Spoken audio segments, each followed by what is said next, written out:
Every company has stakeholders. We talk about internal stakeholders, we talk about external stakeholders. When we say stakeholder, it is important to know the difference from shareholder. So a shareholder is a person that has a share, that is an investor in the company. If we talk about a stakeholder, we talk about a person that can influence or is influenced by the actions of a company.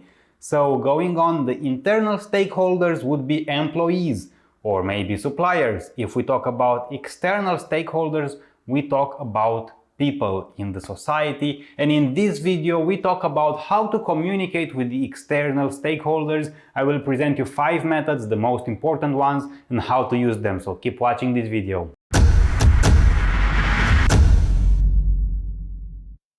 In the previous video we talked about how corporations frame messages and how news organizations frame messages as well. So basically they take the same message and they portray it in such a way that would influence, well, manipulate you to believe what they want you to believe. You can watch more about that video right here to learn how framing works and what it is, or also find the links down in the description. It is important that communication practitioners are sensitive to the dominant frames and interests of journalists and their news organizations, so that there is a greater likelihood of frame alignment. So as I told you, there are 5 ways we talk about in this video to external communicate. Well, before talking about them in detail, you need to know how they are classified. External communication methods can be categorized depending on their time frame.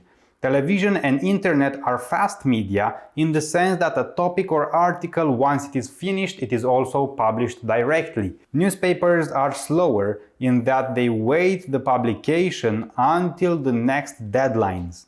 Magazines also have longer deadlines. So communication practitioners have to use multiple methods such as press releases, such as interviews, or maybe online newsrooms to communicate with the stakeholders, with the journalists as well, about the information they want to be known. Maybe they want to increase the awareness, maybe they want to increase the reach of a particular product or information from the company they work for. The aim of press releases is to transfer news to journalists so that it can be made public. The advantage is that they are more likely to be used when they refer to newsworthy events or items that have a human interest or appeal, having a clear heading and leading into a topic with a first paragraph. Communicators need to keep in mind the expectations, preferred frames and deadlines of the different media. Different organizations involve different reporting styles, timetables and deadlines. For example, print journalists, they will employ a pyramid scheme where the most important information is shared first in the article, and as the article increases in length, the information appealing further down will be deemed less important. We talk about radio journalists, they will try to share all the information early on.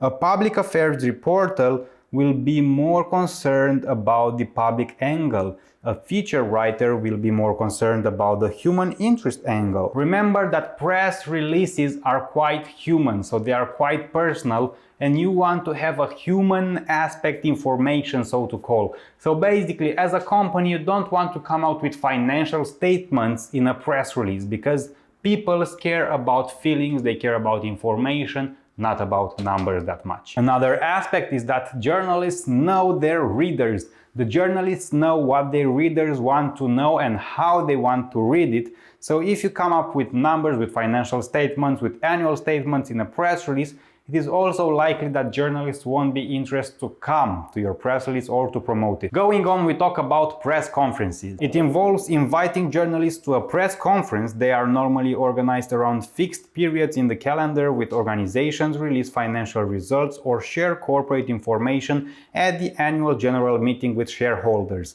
It is important to know that it allows journalists to address questions to the company executives. It provides journalists with an up-to-date information. The interactive feature distinguishes a press conference from a press release. It is therefore applicable when information cannot be conveyed in a standardized written form or when the information involves a controversial or sensitive issue. Practitioners need to draw up a list of journalists and editors whom they would like to invite. Talking about interviews, journalists often request an interview with official spokespersons or with the CEO or senior executives of the organization. Communication practitioners need to offer executives guidelines and instructions so that they stay on the message. They synchronize their body language with the verbal messages and can anticipate questions from journalists. Note that it can be held over the phone face-to-face or in front of a camera. So now we discussed the most important and natural, well, conventional methods to communicate with the external publics. Considering the internet, however, and the media and what happens nowadays, let's go into a more sensitive type of external communication where you can also track, because on the internet you can also keep track of your results to know the reach, to know the engagement for your news. Let's see the methods. Media monitoring and research. The most common type of media research consists of monitoring media relation efforts. Many corporations also use syndicated media monitoring services. There is gatekeeping research. It analyzes the characteristics of a press release or video news that allow them to pass through the gate and appear in the news medium. There is also the output analysis, where the objective of output analysis is to measure the amount of exposure or attention that the organization receives as a result of a media relation. To simply measure the total amount of news coverage, for example, total number of stories or articles. It is also possible to examine the tone, positive or negative, of stories and articles. And there is also syndicated media monitoring services. Countering the shortcomings of output analysis, a number of media research agencies such as Karma or Media Tenor have developed media monitoring packages. These packages focus on measuring the total circulation of audience reached, the tone of the news and articles of the organization, the extent to which key messages were picked up and communicated, and the share of voice compared of competitors. To better understand this, let's look at an example. Let's look at how Philips communicates externally using the internet, using the social media platforms and the media. So when they put out the news, right, they put news out through press releases that they do it online, let's say. They use, for example, the Karma media services.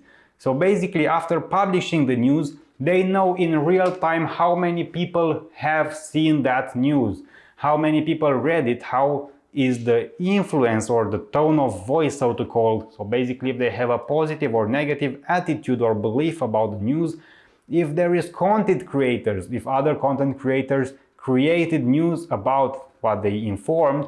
So basically they know everything. They know if there are videos created about that information, if people talk about it, how much they talk about it, and who talks about it. Finally, the last method to communicate information externally is through online newsrooms. The online newsrooms have communicators connect different platforms and media content, and they developed online newsrooms as dedicated part of their company's website. Newsrooms are one-stop shop for media relations. They release standard reports, speeches, press releases, videos, news feeds, widgets, podcasts, and researchable archives of content. The advantage is the fact that they provide journalists with information when they need it. It allows company to get its content out in a way that responds to the way in which journalists search for company information on the internet. This was everything you need to know about external communication methods. These are the most relevant and most important information that you need to know. I hope this video helped you to understand how to communicate externally, how to use these methods. And also, if you want to learn more about communication, corporate communication, public relations, there are videos right here, or check my channel for more content about marketing, communications, and research. If you are an entrepreneur or a manager of a company, there is a link down in the description that you want to check to get a step-by-step business plan for your company. There are links where you can download a step-by-step guide that will give you the exact information you need to know to create an original business plan for your company, and it comes with all the information you need to understand the marketing of a company and how to create communication campaigns for your company. You will have a personalized by-the-book business plan, marketing plan, and communication strategies to get going with your company. Remember that you can also support me for free in the classical ways. you can like the video, you can subscribe to the channel, and you can leave a comment down in the comment section below for the YouTube algorithm. Also, I drink quite a lot of coffee to create these videos, to research all the information for the videos, to edit them, to film them so you can watch them for free. So if you want to buy me a coffee, there is a link down in the description for that. I will quite appreciate it, and I will see you at the next video on my channel.